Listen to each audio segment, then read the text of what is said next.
సైబరాబాద్ పోలీసులు investigation officers గా కోర్టుకు సమర్పించినటువంటి నివేదిక అంతా కూడా అది విధి విధానాలు అంటే సిఆర్పిస్ లో పేర్కొన్నటువంటి క్రిమినల్ ప్రొసీజర్ కోడ్ లో పేర్కొన్నటువంటి నియమ నిబంధనల ప్రకారం కాకుండా వాళ్ళు ఒక రాజకీయ నాయకులుగా రాజకీయ పార్టీల యొక్క ఉద్దేశాలను కాపాడడానికి ఆ రిపోర్ట్ ను సబ్మిట్ చేశారనేది చాలా క్లియర్ గా తెలుస్తున్నది.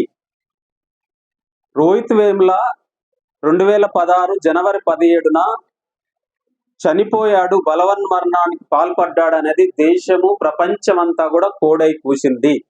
దాని వెనక సంవత్సర కాలంగా సెంట్రల్ యూనివర్సిటీలో జరిగినటువంటి పరిణామాలన్నీ కూడా మొత్తం బహిరంగమయ్యాయి. రోహిత్ వేముల చనిపోక ముందు 2015 డిసెంబర్ 17 తారీఖు రోజు Hyderabad central university VC Podile Apparao వాళ్ళను 5 దళిత విద్యార్థులను సోషల్ బైకాట్ చేస్తూ నిర్ణయం చేశాడు.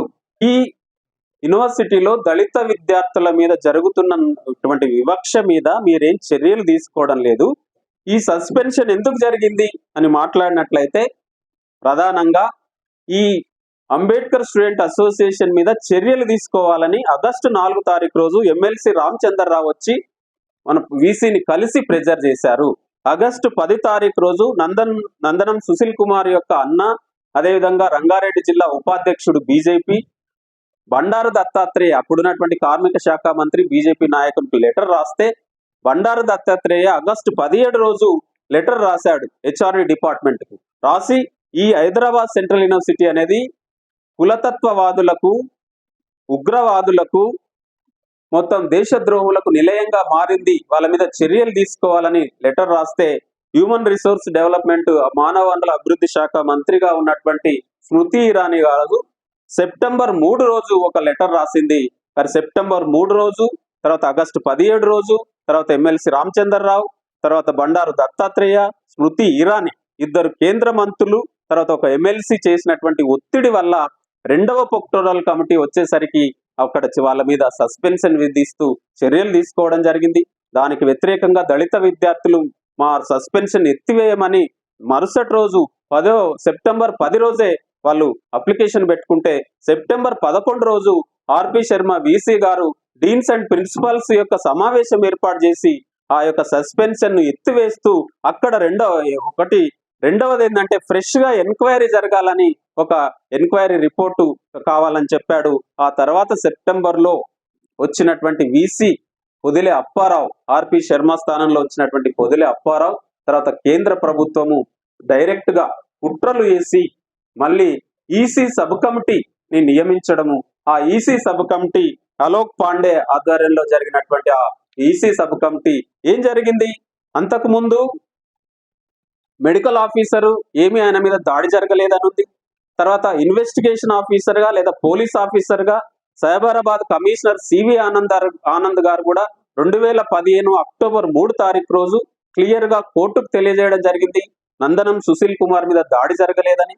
మరి సెక్యూరిటీ ఆఫీసర్ చెప్పాడు, తర్వాత అక్కడ ఉన్నటువంటి డీన్ ఆఫ్ స్టూడెంట్ వెల్ఫేర్ చెప్పారు. ఇవన్నీ చెప్పిన తర్వాత కూడా మరి 2వ ప్రొక్టోరల్ కమిటీ ఎందుకు చర్యలు తీసుకున్నది, మరి ఈ వీసీ సబ్ కమిటీ చర్యలు తీసుకోవడానికి కారణం ఏంటి అంటే 24 నవంబర్ 23, 24, 25 నవంబర్ ఈసీ ఏర్పాటు చేసి 2015లో వాళ్ళ మీద సోషల్ బైకాట్ చేయాలనేటటువంటి నిర్ణయం తీసుకోవడానికి కారణం ఏంది అని మనం చూసినప్పుడు సెప్టెంబర్ 3 నుండి నవంబర్ 19 వరకు దాదాపు 5 సార్లు హ్యూమన్ రిసోర్స్ డెవలప్మెంట్ అంటే కేంద్ర మానవ వనరుల అభివృద్ధి శాఖ నుంచి 5 లెటర్లు రావడం జరిగింది. అంటే 2 నెలల కాలంలో 5 లెటర్లు వచ్చినాయి. ఈ లెటర్లో చాలా క్లియర్ గా బీజేపీ రంగారెడ్డి జిల్లా ఉపాధ్యక్షులు టైటిల్ గా పెట్టినటువంటి అంటే హైదరాబాద్ సెంట్రల్ యూనివర్సిటీలో అంబేద్కర్ స్టూడెంట్ అసోసియేషన్ కులతత్వవాదులు లేకపోతే వాళ్ళు ఉగ్రవాదులకు సపోర్ట్ చేస్తున్నారు, దేశద్రోహులు, వాళ్ళ మీద చర్యలు తీసుకోవాలని 5 లెటర్లు రాసిన తర్వాత మరి ఈసీ సబ్ కమిటీ లేదా ఈసీ అనేది ఈ 5 మంది దళిత విద్యార్థుల మీద సోషల్ బైకాట్ చేస్తున్నట్టు ఆ దాన్ని వాళ్ళు 2015 డిసెంబర్ 17 తారీఖు రోజు బహిరంగంగా తెలిసింది. దానికి వ్యతిరేకంగా స్టూడెంట్స్ లెటర్ రాశారు. రోహిత్ వేముల కూడా సపరేట్ లెటర్ రాశాడు. రాస్తే 1 మంత్ అయినా కూడా అది ఎత్తివేయలేదు. మరి ఎత్తివేయకపోవడం. సోషల్ బైకాట్ అంటే ఏంటి?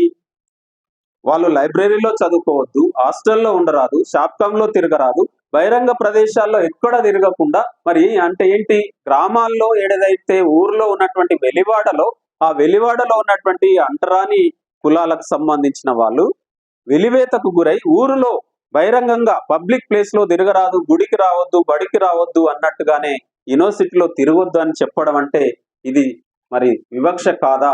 అంతకుముందు మొత్తంగా అంబేద్కర్ స్టూడెంట్ అసోసియేషన్ మీద దాడి, అణిచివేత ఇవి జరగడానికి మరి ఏబీవీపీ స్టూడెంట్స్ ను అంటే తమ అనుబంధ సంస్థ అయినటువంటి ఏబీవీపీ స్టూడెంట్స్ ను కాపాడడానికి మీరు అంబేద్కర్ స్టూడెంట్ అసోసియేషన్ మీద చర్యలు తీసుకున్నారు. అట్లా 5 మంది దళిత విద్యార్థులే. ఈ రోజు రోహిత్ దళితుడు కాదని మీరు చెప్తా ఉన్నారు, మరి మిగతా 4 దళిత విద్యార్థులే. మరి 5 మంది దళిత విద్యార్థులను సోషల్ బైకాట్ చేస్తే ఆ సోషల్ బైకాట్ కు వ్యతిరేకంగా అది ఎత్తివేయమని విద్యార్థులు జనవరి 4, 2016 అక్కడ వెలివాడ కేంద్రంగా నిరాహార దీక్షను ప్రారంభించారు.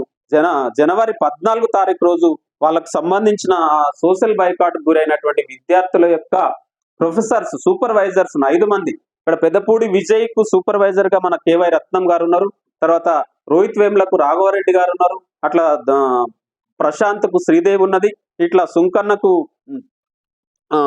ఇట్లా ఈ విధంగా 5 మంది ఉన్నాడు. ఆ ప్రొఫెసర్లను పిలిచి మాట్లాడి మీరు ఆ నిరాహార దీక్ష శిబిరాన్ని ఎత్తివేయమని ప్రొఫెసర్లకు చెప్తే, సార్ కూడా ఇక్కడే ఉన్నాడు చెప్తాడు. అయితే ఆ ప్రొఫెసర్ మీరు సోషల్ బైకాట్ కు సంబంధించి ఎత్తివేస్తామని కానీ, లేదా మేము న్యాయం చేస్తామని కానీ, విచారణ జరుపుతామని కానీ మీరు వచ్చి నిరాహార దీక్ష వెలివాడ కేంద్రంగా జరుగుతున్న విద్యార్థుల దగ్గరకు వచ్చి చెప్పండి అని కోరడం జరిగింది. ఆ వీసీ పొదిలి అప్పారావు నిరాకరించాడు. మీరెళ్ళి చెప్పండి అని చెప్పారు. ఏ అధికారం లేనటువంటి, కనీసం సోషల్ బైకాట్ చేసేటప్పుడు మరి ఈ స్టూడెంట్స్ కు సంబంధించిన సూపర్వైజర్స్ గా మాకు ఎందుకు చెప్పలేదు? చర్యలు తీసుకోవడానికి మేము గుర్తు రాలేదు, కానీ ఈరోజు వాళ్ళను ఉపసంహరించమనే దానికి మమ్మల్ని ఎందుకు అడుగుతున్నారని ఒకటి. తర్వాత అంతకు ముందే ఆయన లైఫ్ సైన్స్ లో పిహెచ్డి అంటే జేఆర్ఎఫ్ సాధించి పిహెచ్డి చేస్తా ఉన్నాడు. ఆ లైఫ్ సైన్స్ లో జరుగుతున్నటువంటి అవకతవకలకు వ్యతిరేకంగా రోహిత్ వేముల ఒక మొత్తం కరపత్రం తీసి పంచాడు. దాంట్లో పొదిలి అప్పారావు అక్కడ ఉన్న లైఫ్ సైన్సెస్ ప్రొఫెసర్ గా ఉన్నాడు, రాజగోపాల్ అక్కడ లైఫ్ సైన్సెస్ ప్రొఫెసర్ గా ఉన్నాడు, రాజశేఖర్ లైఫ్ సైన్స్ ఈ ముగ్గురు కలిసి చేసినటువంటి వ్యవహారాన్ని అంతా కూడా బయటికి తీసి అది చేయడం వల్ల వాళ్ళు ఈయన మీద డిస్క్రిమినేషన్ చేయడమే కాకుండా నువ్వు దీనికి సోషల్ అంటే లైఫ్ సైన్సెస్ కు పనికిరావని చెప్తే రోహిత్ వేముల మళ్ళీ సోషల్ సైన్స్ లో జేఆర్ఎఫ్ సాధించి సోషల్ సైన్స్ కి వచ్చాడు. అట్లా వచ్చిన తర్వాత అక్కడ వాళ్ళు స్టైఫండ్ ఇవ్వలేదు, నెలకు 30,000 వచ్చేటటువంటి స్టైఫండ్ ఇవ్వలేదు. ఇక్కడ కూడా స్టైఫండ్ ఇవ్వలేదు. దాదాపు 6 నెలలకు సంబంధించిన 1,77,403 రూపాయలు 6 నెలలుగా ఇవ్వకుండా వేధించారు. అట్లా వేధించడం అంటే అంతకు ముందే 2013లో ఈ తెలంగాణ హైకోర్టు అంటే ఏపీ హైకోర్టు మొత్తం యూనివర్సిటీలో జరుగుతున్నటువంటి సుసైడ్స్ కు వ్యతిరేకంగా ఒక తీర్పు చెప్పింది. అక్కడ రీడ్రెసల్ మెకానిజం చేయాలి, వాళ్ళకు సహకరించాలని చెప్పి ఒక తీర్పు చెప్పినా కూడా వాటన్నిటిని వైలేట్ చేసి మళ్ళీ యథావిధిగా దాదాపు 12 మంది విద్యార్థులు ఆత్మహత్య చేసుకున్నారు. అయినా కూడా ఏమాత్రము మార్పు రాకుండా మరి పొదిలి అప్పారావు తన యొక్క అగ్రకుల కమ్మతనాన్ని, తర్వాత కేంద్రంలో ఉన్నటువంటి బీజేపీ నాయకుల యొక్క అభిష్టాలను నెరవేర్చడానికి ఆ విధంగా చేశాడు. ఇవన్నీ మెటీరియల్ ఎవిడెన్స్ ఉన్నది. మరి ఈరోజు మెటీరియల్ ఎవిడెన్స్ ఏమీ లేదని నేర విచారణ అధికారులు ఎందుకు చెప్పారు? ఆ నేర విచారణ అధికారులు మరి అంతకుముందు రూపన్వాలా కమిటీ 2017 ఆగస్టు 15లో ఇచ్చినటువంటి కమిటీ రిపోర్టు కూడా మొత్తం టర్మ్స్ అండ్ రెఫరెన్స్ ను పక్కకు పెట్టి రోహిత్ ఎందుకు చనిపోయాడు, దానికి దారితీసిన కారణాలేంటి, దాన్ని నివారించడానికి ఏం చర్యలు తీసుకోవాలని 2 పాయింట్స్ మీద వాళ్ళు పెడితే దాన్ని పక్కన పెట్టి రోహిత్ వేముల దళితుడు కాదు అని చెప్పడానికే వాళ్ళు చేశారు. మరి రోహిత్ వేముల దళితుడే, ఎందుకంటే రోహిత్ వేముల తల్లి ఎస్సీ మాలకులంలో పుట్టింది, రోహిత్ వేముల తండ్రి ఆయన వడ్డెర బీసీఏ. కానీ ఇద్దరు మన చట్ట ప్రకారంగా కూడా 2012 judgement Ramesh Bhai Dabhai versus union of ఇండియాలో కూడా క్లియర్ గా తల్లిదండ్రుల్లో ఏ ఒక్కరు ఏ కులానికి అంటే కింది కులానికి సంబంధించినప్పుడు పిల్లలు ఆ కులాన్ని అంటే తల్లి దగ్గర పెరిగితే తల్లి కులము లేదా ఆ ఏరియాలో పెరిగితే ఆ కులాన్ని ఓన్ చేసుకోవచ్చు లేదా తీసుకోవచ్చు అని చెప్పి అట్లా రోహిత్ వేముల దళితుడుగానే చదివాడు.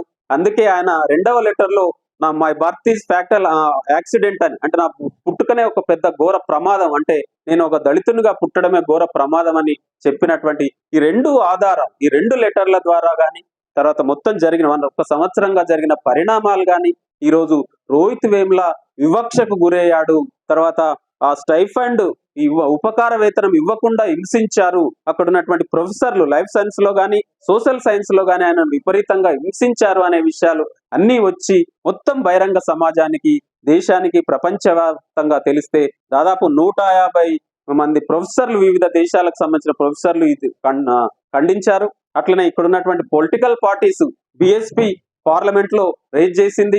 అట్లా మనం గుజరాత్ లో అన్ని అసెంబ్లీలో కూడా ఎమ్మెల్యేలు, ఎంపీలు ఈ సంఘటనను మాట్లాడితే, మరి ఈ విషయంలో 8 సంవత్సరాల తర్వాత రూపన్వాలా ఏదైతే చెప్పాడో దాన్నే మళ్ళీ ఇదంతా రాసి మొత్తం రిపోర్టును 60 పేజీలు రాశారు వాళ్ళు. ఈ 60 పేజీల రిపోర్ట్ లో చూస్తే వాళ్ళంతా మొత్తం వెతికి మళ్ళీ స్పైరల్ లాగా తిరిగి మళ్ళీ ఒకటే దగ్గరకు వచ్చినట్టుగా రోహిత్ వేముల దళితుడు కాదు అని చెప్పడానికి వాళ్ళు ప్రయత్నం చేశారు. కాబట్టి ఈ రిపోర్టును మేము, ఈ నివేదిక, ఈ నేర విచారణ అనేది నేర విచారణ రిపోర్టు కాదు, అది పక్తు రాజకీయమైనటువంటి రిపోర్టు. బీజేపీ నాయకులను లేదా రాజకీయ నాయకులను, వీసీ పొదిలి అప్పారావును, ప్రధానంగా బండారు దత్తాత్రేయ, ఎమ్మెల్సీ రామచంద్రరావు, స్మృతి ఇరానీ, తర్వాత వీసీ పొదిలి అప్పారావు, నందనం సుశీల్ కుమార్, వీళ్ళను కాపాడడానికి నేర విచారణ రిపోర్టును తయారు చేశారు తప్పితే శిక్షించడానికి, నిందితులను శిక్షించడానికి, నేరాన్ని నిరూపించడానికి ఆ రిపోర్ట్ తయారు చేయలేదని మనకు తెలుస్తా ఉన్నది. కాబట్టి ఇప్పుడు వచ్చినటువంటి కాంగ్రెస్ ప్రభుత్వం అయినా, ఈరోజు బీఆర్ఎస్ ప్రభుత్వం ఆ రోజు 2016 జిహెచ్ఎంసీ ఎన్నికల్లో రోహిత్ వేల్ బొమ్మను వాడుకుని అసెంబ్లీలో వీసీ పొదిలి అప్పారావును 2 రోజుల్లో తీసేస్తామని చెప్పి, చర్యలు తీసుకుంటామని చెప్పి, జిహెచ్ఎంసీ ఎన్నికలు అయిపోయిన తర్వాత ఏమన్నా బోడి మల్లన్న లాగా, ఓడ దాటిన తర్వాత బోడి మల్లన్న లాగా మరి రోహిత్ వేముల విషయంలో తీసుకోకుండా కేంద్ర బీజేపీ ప్రభుత్వానికితో కుమ్మక్కై వాళ్ళని రక్షించడానికి ఇక్కడ ఉన్నటువంటి పోలీస్ రిపోర్టును ఇప్పించడం జరిగింది. సివి ఆనంద్ గారు క్లియర్ గా ఆయన నిజాయితీగా రిపోర్ట్ ఇచ్చాడని చెప్పి ఆయనను సైబరాబాద్ కమిషనర్ నుండి కూడా ట్రాన్స్ఫర్ చేశారు.